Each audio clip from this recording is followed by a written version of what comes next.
This handshake between Indian Prime Minister Narendra Modi and Chinese President Xi Jinping has set the ground for stabilizing ties that nosedived sharply following a clash along their disputed borders in 2020. The first bilateral meeting between the Asian leaders in 5 years took place after the two countries reached an accord that is expected to ease tensions along the Himalayan frontier. It was held on Wednesday on the sidelines of the BRICS summit in Russia.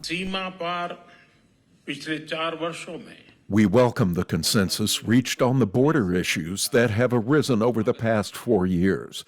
Maintaining peace and stability along the border should be our priority.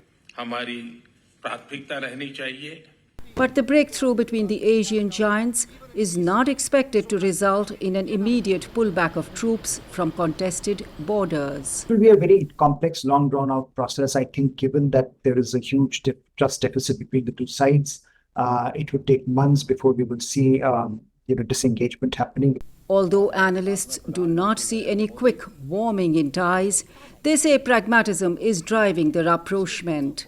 She said the two countries should facilitate each other's pursuit of development aspirations. China and India won't become close friends. There is a sort of residue of suspicion in their relationship, which will not be washed away soon.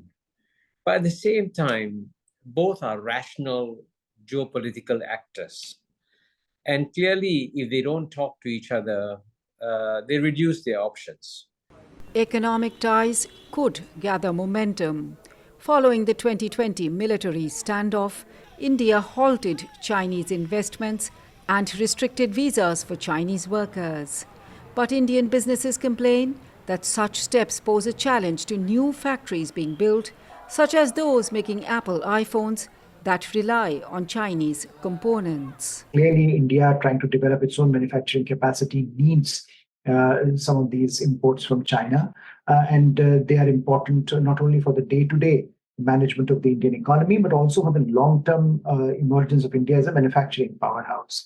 But I think on the Chinese side also, given the news reports that the Chinese economy is not doing well and the fact that Chinese are losing the markets in the West, Indian market has become very, very critical for China. China also wants to reduce tensions with India at a time when strategic competition with the United States is heating up, say analysts. If China is going to anticipate greater pressure from the United States, which is inevitable, then it's got to look for ways and means of improving ties with other countries to manage the pressure from the United States. So it makes logical sense for China to try and diminish the antagonism between China and India. The pace of reducing that antagonism will hinge on restoring calm along their disputed border.